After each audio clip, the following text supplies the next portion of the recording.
Ons thema van vanoggend, onder die woord sit, die krag van 'n gemeente wat bid. En ek wil vra, die saam met my sal blaai na die hoofstuk Handelinge 4. Ons gaan lees vanaf vers 6, vanaf vers 23. Handelinge 4 vanaf vers 23, en ons thema van vanoggend, die krag van 'n gemeente wat bid.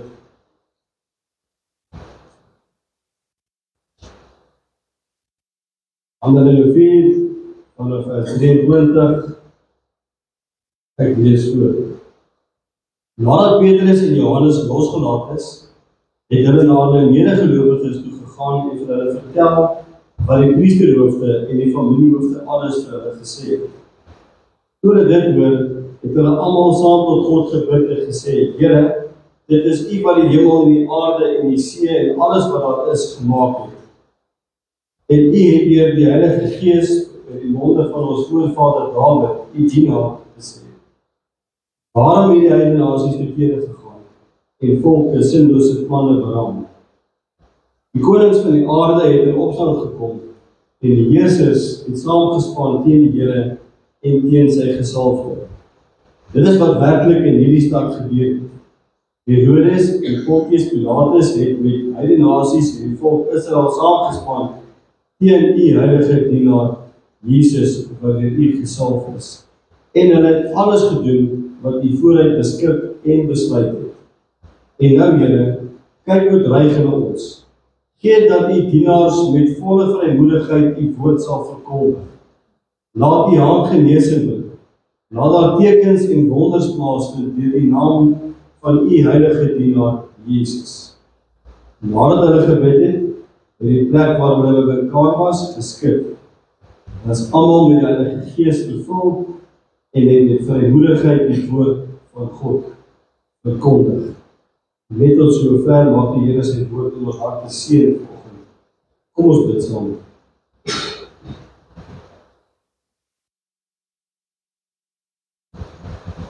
Here Jesus, ons kom vanoggend in dankbaarheid.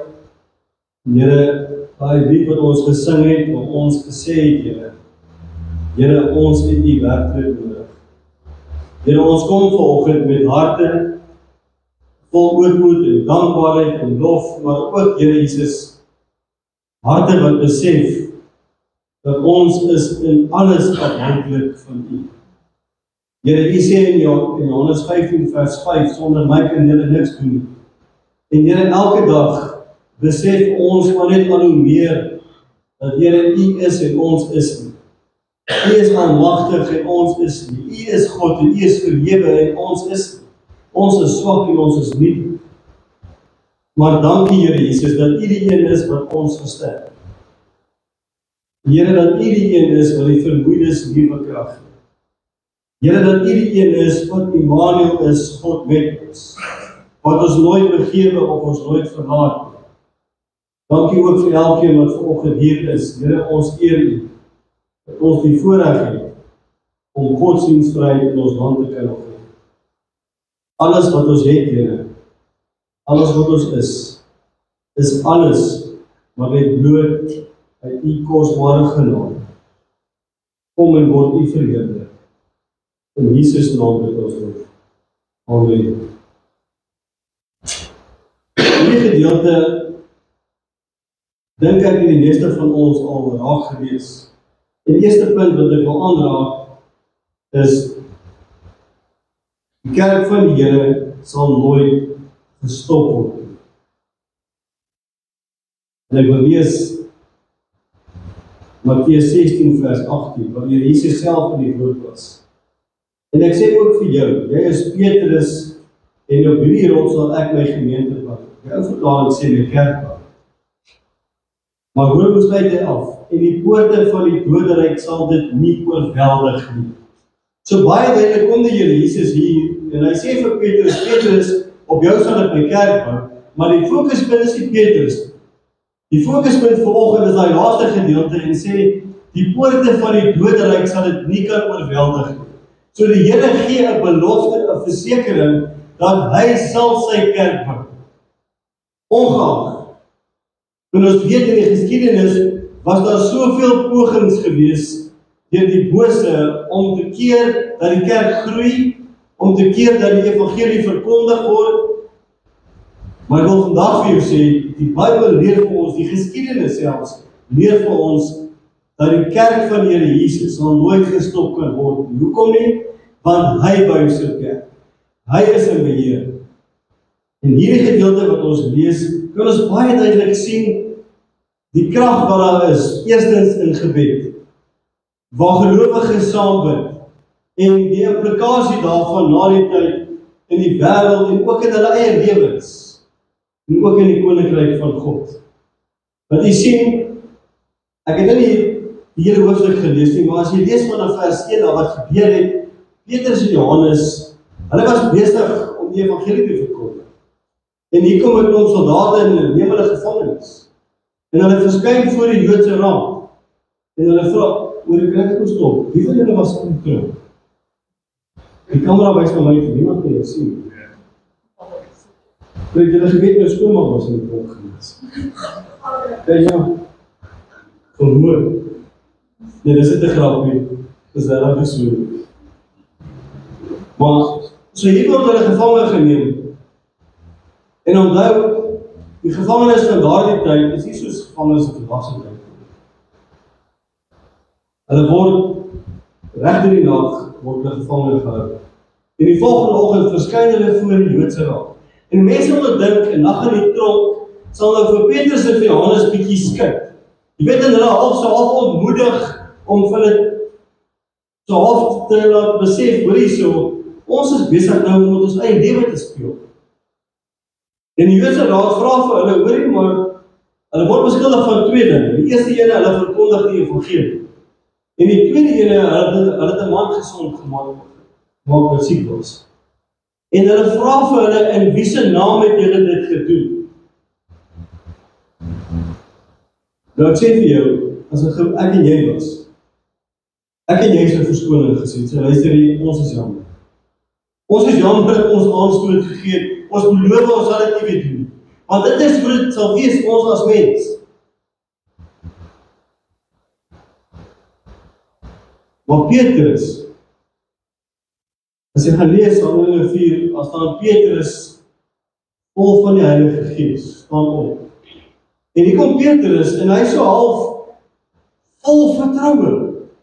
En hy kan amper sê half arrogant en hy sê, julle weet, almal moet hoor, ons het dit gedoen in die naam van Jesus. En dis die Jesus wat julle gekruisig het. So met ander woorde, na nag in die tronk, sal ons dink, hy sal nou versigtig wees, hy en Johannes sal nou probeer mooi broodjies bak, en sê, ons is jammer, ons sal dit nie weer doen nie, nee, hoegenaamd nie. Hoekom nie? Want dit was so vol deur die Heilige Gees. Hulle het geweet, hulle het 'n verantwoordelikheid, hulle het geweet en geervaar, maar ons is nie alleenig in hierdie ding. Want dis die Here wat hulle die krag gegee het. Dis hoekom ons lees Petrus vol van die Heilige Gees. Petrus uit homself uit was swak gewees. Hy kon dit nie gedoen het sonder die hulp van die Heilige Gees. En nou kom sê hy, julle almal moet hoor. Ons het dit gedoen in die naam van Jesus, maar hy vat dit 'n trappie verder. En hy sê, die Jesus wat julle gekruisig het. Omdat hulle staan voor die Joodse raad. En die Joodse raad in daardie tyd was so hof gewees. Dis manne met gesag. En Petrus sê hulle nou is, ons het dit gedoen in die naam van Jesus en julle moet dit hoor, want julle het hom gekruisig. En die Joodse raad, hulle sê vir hulle moet nie uitgaan. En hulle roep hulle later terug. En hulle sê vir hulle, ons verbied julle om van nou af verder die evangelie te verkondig in die naam van Jesus Christus.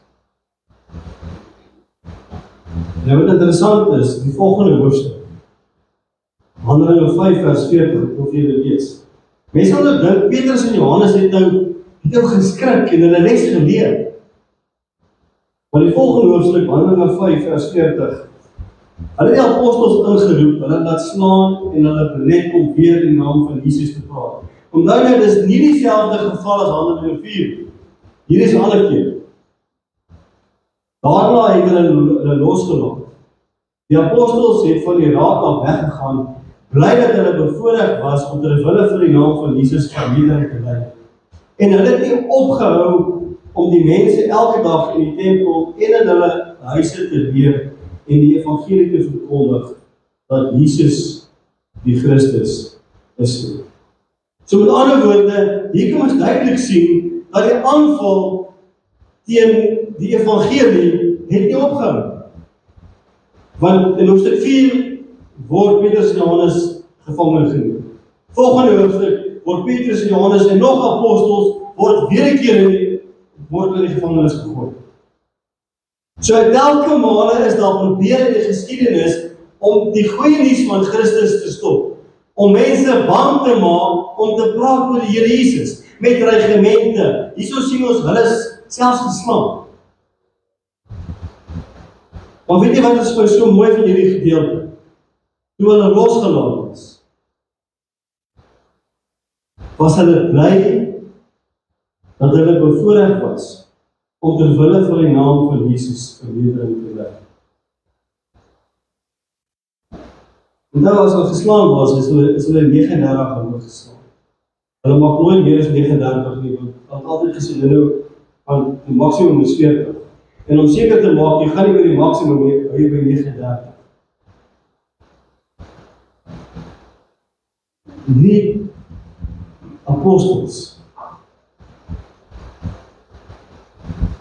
hierdie wat hulle in die gevangenis is, 2 nagte, en hulle word geslaan, en hulle word 2 keer gewaarsku, maar dit stop hulle nie. Dit stop hulle nie om die naam van Jesus Christus nie, inteendeel, en hulle het nie opgehou. Hulle het elke dag nog steeds aangegaan om die evangelie te verkondig. So met ander woorde, hier is ek en jy in vandag se tyd, nou wil ek eintlik vir myself en vir jou vra, wat is ons verskoning om nie die evangelie te verkondig? Want jy sien, hierdie manne, as daar nou iemand was wat 'n verskoning sou gehad het, kon dit die apostels gewees het, om te sê, luister, ons het ons deel gedoen. Ons was in die gevangenis gewees. Hulle het ons geslaan, hulle het ons gedreig. Wat is my en jou verskoning? Wat verhinder my en jou om die naam van Jesus oor jou lippe te mag neem, om 'n getuie te wees vir die Here? Elke dag van jou lewe. Want jy sien, ons lewe in 'n tyd waar mense versigtig is om te praat oor die Here. Want daar is nou soveel polemiek rondom Christendom. Vroeger jare was dit anders geweest. Waarvan het menseregte in die land gekom het, moet ander gelowiges ook in ag geneem word. Hoor jy wat ek wil sê vandag? Die Bybel sê in Efesiërs 4 vers 5, een Here, een geloof, een doel. Daar is nie ander geloof nie. Die wêreld sê daar is. Maar die Bybel, die onfeilbare woord van God sê, daar is geen geloof.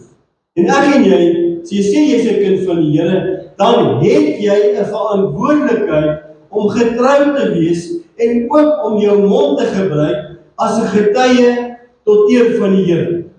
En weet jy wat? As jy jou ore oop hou, is daar baie geleenthede daar buite om te gaan getuig oor wat die Here vir jou gedoen het. Vra die Here dat hy jou sal lei, dat jy werklik 'n getuie sal wees tot eer van die naam van die Here. Ons leef in 'n tyd waar ons nie meer kan voorgee wat ons nie is nie. Ons leef in 'n tyd waar die kerk van Christus moet opstaan vir die waarheid van die woord.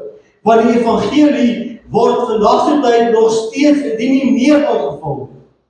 Maar vandag se tyd, as jy praat teen sonde, wat die Bybel sê sonde is, Christus, dan is jy ongewild.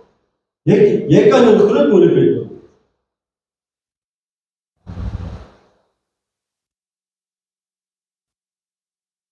Volgende punt.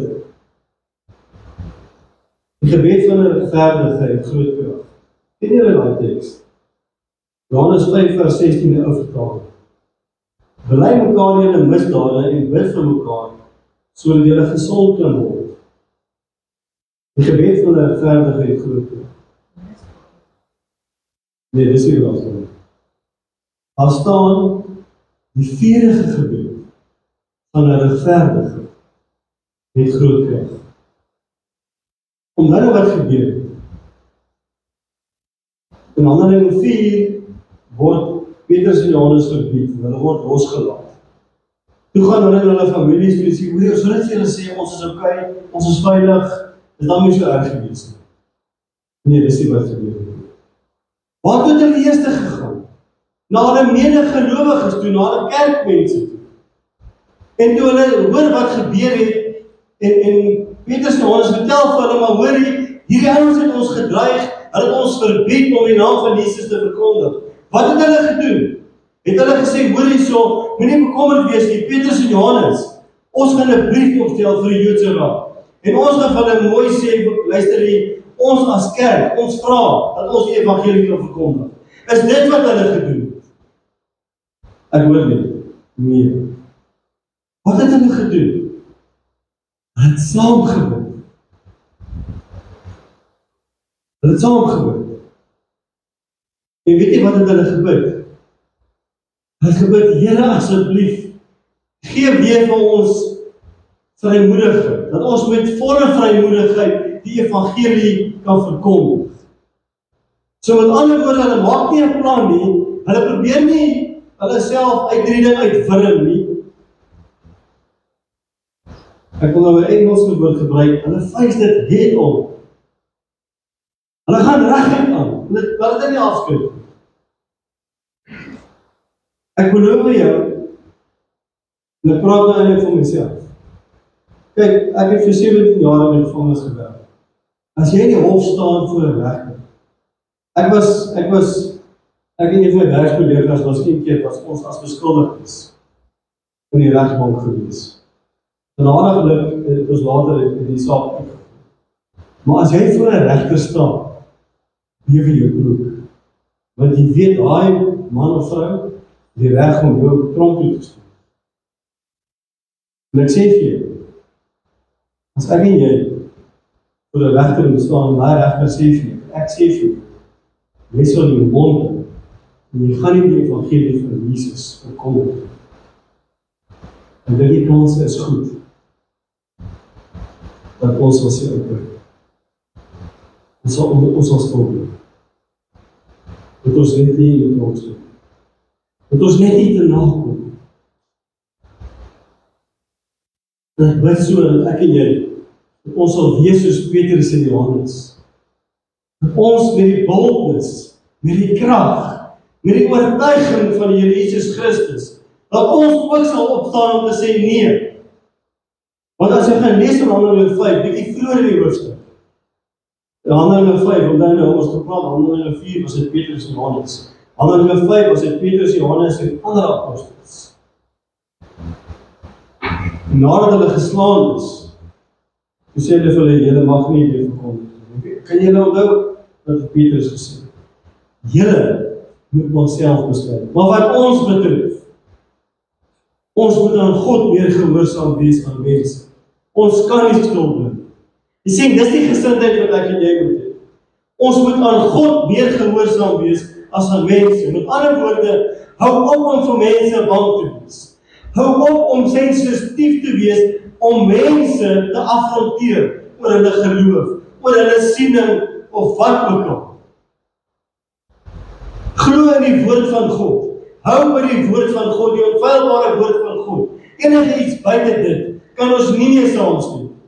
En baie keer wil ek amper sê ek raak gefrustreerd want 'n mens moet so half op eiers loop en so versigtig wees want ek wil nou nie hierdie een se siening oor dit of dat. Ek wil nie daar wil nie. Hou op met dit. Kom ons staan op vir die woord van God. Al sê die wêreld vir ons, luister hier, wees ongevoelig. En wie is jy om te oordeel? Dis mos die gunsteling ding wat hulle altyd sê, as my sonde uitwys. Wie is jy om te oordeel? Iemand wat so sê, het glad nie die Bybel. Want die Bybel leer vir ons, gaan lees 1 Korintiërs 5. Die Bybel sê, die kerk van die Here, ons moet sonde uitwis. Ons het 'n verantwoordelikheid inteendeel.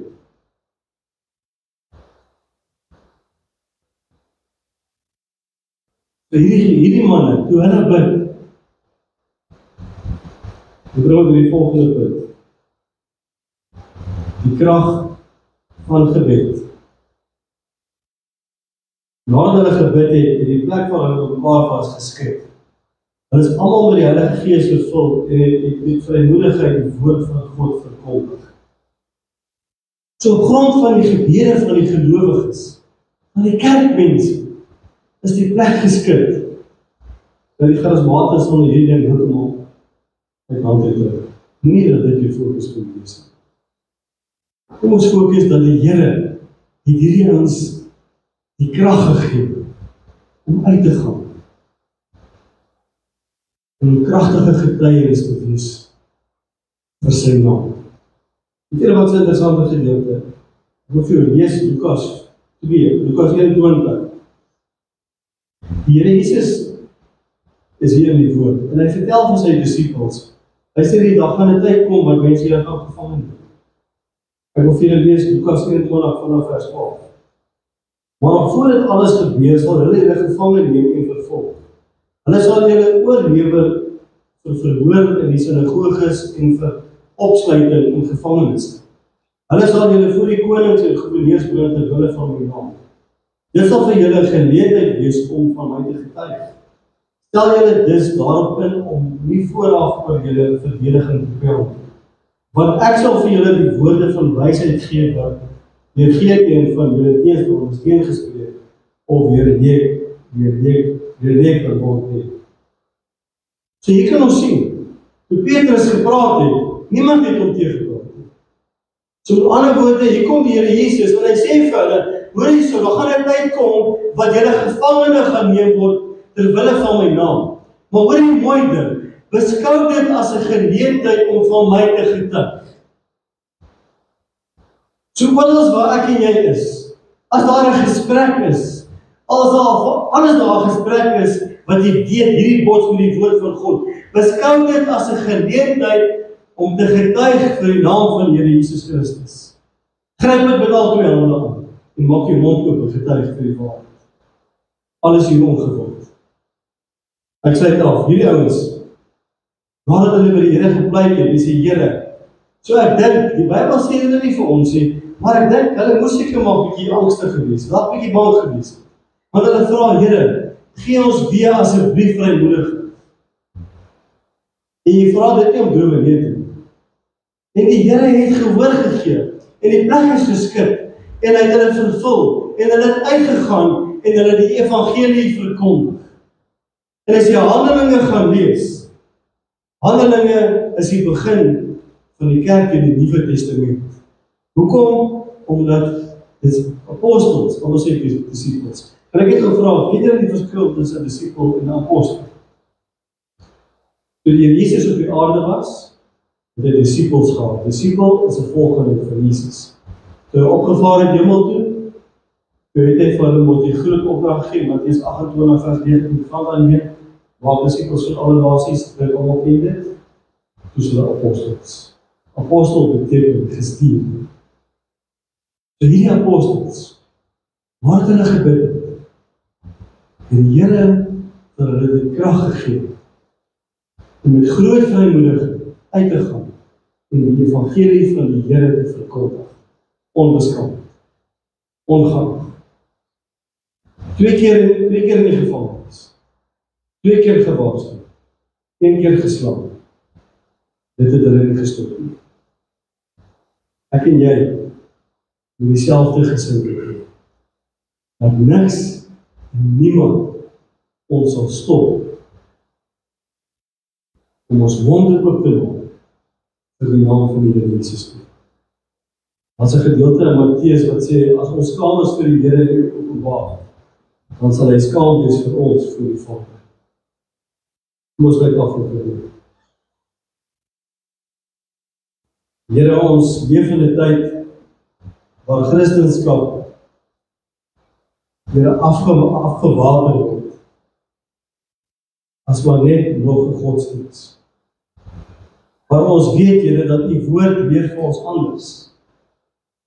Dat U is die weg en die waarheid en die lewe.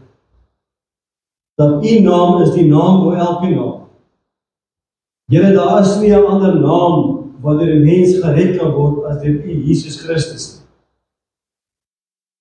En ons kom vandag, Here, ons bid dat U vir ons by die hand sal lei.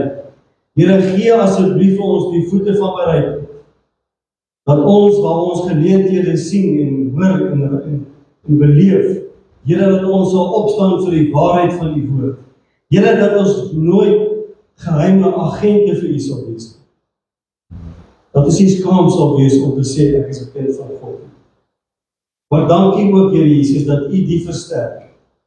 Here, U sê in Jesaja 40 dat U gee die vermoeiedes nuwe krag.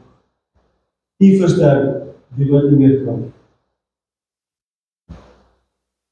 En Here, ons weet uit onsself kan ons niks doen. Dink so aan die woorde van Dawid wat gesê het, my God is vir my goeie lief. Here, in Efesiërs 4 wat U sê dat U is die enigste een wat kan doen ver van wat ons bid en wat ons dink. Sou daar iets wees wat vir U onmoontlik is? Sou daar iets wees wat vir U te wonderbaarlik is? Nee, verseker nie. Want Here, U is die God van die onmoontlike. Ek bid, Here Jesus, dat elkeen wat hierdie woord hoor, dat ons ook dade sal wees van dit wat ons gehoor. Tot eer van U kosbare naam. Amen.